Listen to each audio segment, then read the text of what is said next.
Olá pessoal, sou o professor Rui Costa, sou professor na disciplina de Contabilidade Pública e eu gostaria de dar a você as boas-vindas ao meu canal aqui no YouTube, canal chamado Contabilidade em Questão, um projeto que estou desenvolvendo, né, para trazer ao público em geral, aos universitários, aos contadores, aos concurseiros, informações referentes à nossa contabilidade, questões de concurso, né? Iremos aqui trazer alguns comentários sobre algumas questões cobradas em concurso público, referente à contabilidade de modo geral, a contabilidade pública, né? E eu gostaria de iniciar esse vídeo abrindo, né, este meu canal, com este vídeo, com uma dica, ou algumas dicas, podemos dizer assim, sobre a contabilidade pública que será cobrada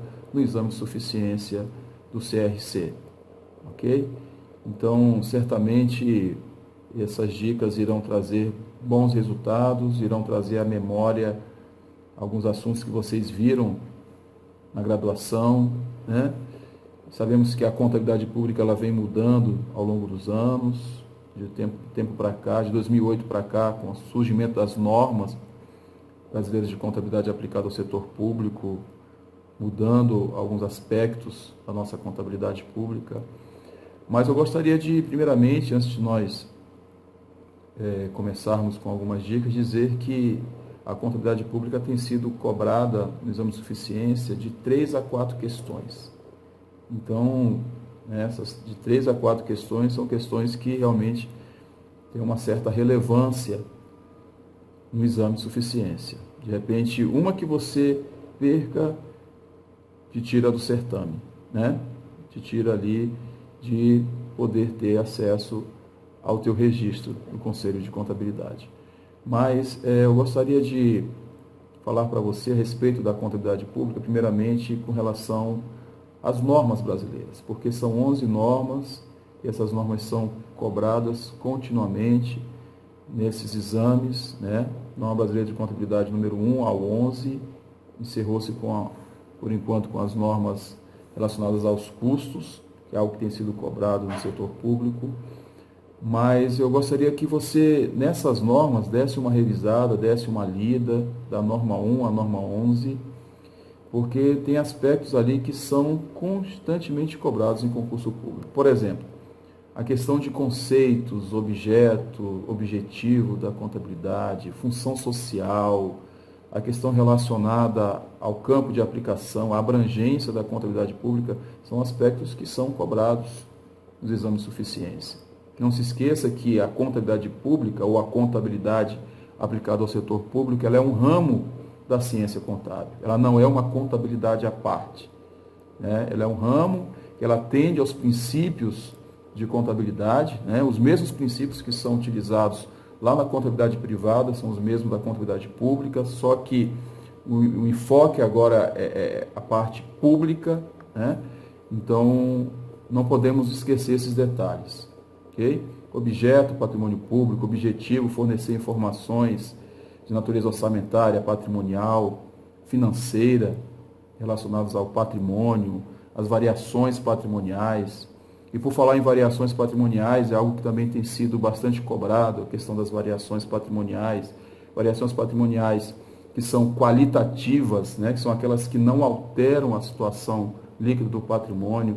As variações patrimoniais quantitativas são aquelas que alteram a situação líquida do patrimônio.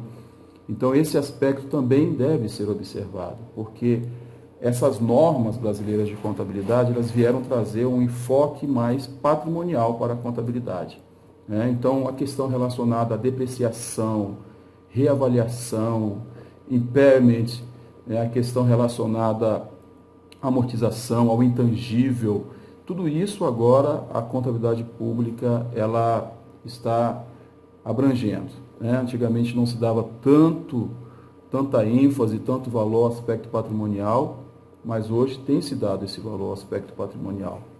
E por falar em depreciação, não se esqueça, né, que a contabilidade pública, ou a contabilidade aplicada ao setor público, ela possui 3 tipos de formas, podemos dizer assim, de depreciação, que é a cota constante, ou também chamada de linear, e também a depreciação por soma do dígito, crescente ou decrescente. Normalmente a decrescente é a mais utilizada no setor público, e também pelo método de unidades produzidas.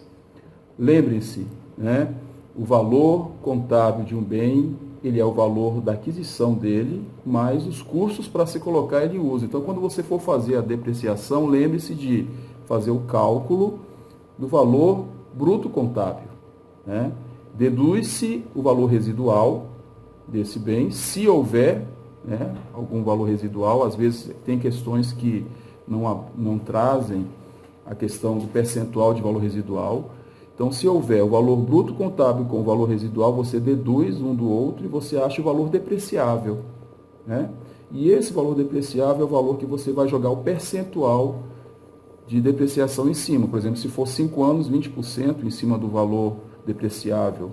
Se for cota constante, ele vai ter um percentual depreciável ano a ano.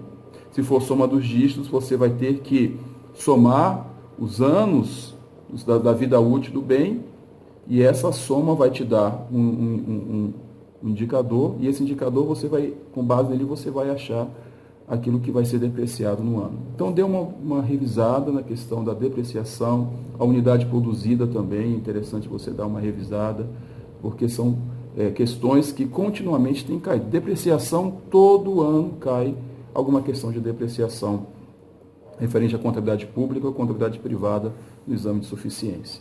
Ok? Lembrando também que as normas brasileiras trazem as demonstrações contábeis. E nós temos as demonstrações relacionadas ao balanço orçamentário, né, que ele confronta as receitas e as despesas orçamentárias, as receitas que foram previstas, aquelas que foram arrecadadas, as despesas que foram fixadas com aquelas que foram empenhadas, liquidadas e pagas, né? Ela traz como resultado um superávit orçamentário, um déficit orçamentário, dependendo da receita que foi arrecadada com a despesa que foi empenhada. Então, nós temos o resultado orçamentário. A questão do balanço financeiro, que trazem também as receitas orçamentárias e as despesas, bem como as extra-orçamentárias também, né?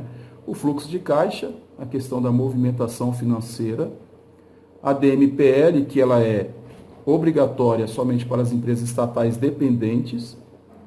Lembrando que a LRF trouxe essa nova denominação das empresas estatais dependentes, que são aquelas que dependem de recursos financeiros da entidade, do governo, né, para poder se manter, questão de pessoal, custeios. Um exemplo é a Embrapa, uma empresa estatal dependente. As independentes, como por exemplo o Banco do Brasil, Caixa Econômica, elas não são abrangidas pela contabilidade pública, né? E também elas não precisam prestar contas em relação à demonstração do patrimônio líquido da DMPL. Não são obrigadas. As demais obrigações também. Elas são regidas pela Lei 6.404. Então, Banco do Brasil, Caixa Econômica, Correios, essas empresas públicas, essas sociedades de economia mista, que elas são independentes, apesar de serem empresas públicas, mas são independentes, elas não são abrangidas pela contabilidade pública. E por falar em abrangência e contabilidade pública, nós temos as empresas que são abrangidas parcialmente, integralmente, né? Parcialmente são aquelas empresas que elas não têm, podemos dizer assim, ela recebe um recurso público, mas ela não é obrigada a prestar conta totalmente. É só uma forma parcial. Somente aquele recurso que foi destinado a ela vai prestar a sua contabilidade. Por exemplo, uma entidade, uma ONG que venha a ser conveniada e receba um recurso, ela vai prestar contas apenas parcialmente. Já as integralmente são aquelas entidades da administração direta, indiretas, autarquias, as fundações públicas, né? Também a norma brasileira de contabilidade aplicada ao setor público, ela traz que as entidades de classe devem prestar contas totalmente da contabilidade pública, As empresas S, SESI, SENAI, SENAC, SENAT também devem prestar contas integralmente, se encontra na norma. Tá? Então, dê uma verificada acerca dessa questão do campo de aplicação da contabilidade pública. Ok? Também é cobrado a Lei 4.320 de 64. E lembrando aqui que a Lei 4.320 de 64, ela continua valendo, porém, ela tem um aspecto orçamentário. Então, ela se completa com as normas brasileiras de contabilidade aplicada ao setor público, já que ela é orçamentária e as normas são um aspecto mais patrimonial. Então, elas se juntam e elas se complementam, podemos dizer assim. Né? E com relação à Lei 4.320, é interessante você dar uma lida nessa lei, observar a questão relacionada às receitas correntes, receitas de capital. Lembrando, né, é bom até trazer aqui, que o aspecto orçamentário da Lei 4.320, o regime ele é misto, porque as receitas são reconhecidas pelas entradas e as despesas pelos empenhos. Então, receita é regime de caixa e as despesas regime de competência, ok? Isso aí é muito importante para você estar atento com relação a essa diferenciação. Orçamentário, regime é misto. No patrimonial, ele vai seguir a mesma coisa que nós estamos acostumados com a contabilidade privada. O regime é todo por competência, né? Receita e despesas reconhecidas no momento em que elas ocorrem, independente de recebimento, de pagamento, é o reconhecimento dessas receitas e despesas na contabilidade, podemos dizer assim, patrimonial, que é com base nas normas brasileiras de contabilidade aplicada ao setor público. Então, essas são algumas dicas, né? Eu espero que você tenha absorvido algo com relação a este assunto e dê uma revisada nessas normas, dê uma revisada na Lei 4.320 de 64, também dê uma revisada na LRF, alguma coisa, ela consta na cobrança ali dos assuntos a serem cobrados no exame, porém, até agora não se caiu nenhuma questão a respeito de LRF, mas é bom dar uma verificada a questão dos limites com despesa de pessoal. Lembrando que a LRF, ela veio para trazer uma maior transparência aos gastos públicos, limitar esses gastos também, né, com relação às despesas. Então, dê uma observada, dê uma verificada, uma lida nesses assuntos e certamente você vai alcançar aí bons resultados, ok? Nós estamos aqui encerrando esse nosso primeiro vídeo, né, vibrando com essa contabilidade pública. Eu sei que muitos acertos você vai ter nessa prova, né? Eu costumo dizer nas minhas aulas que os acertos são as gaivotas de ouro, são aqueles, né, o risco do acerto ali. Então, certamente muitas gaivotas foram dadas aqui neste vídeo e você vai ter o seu êxito e o seu sucesso, ok? Até o nosso próximo encontro.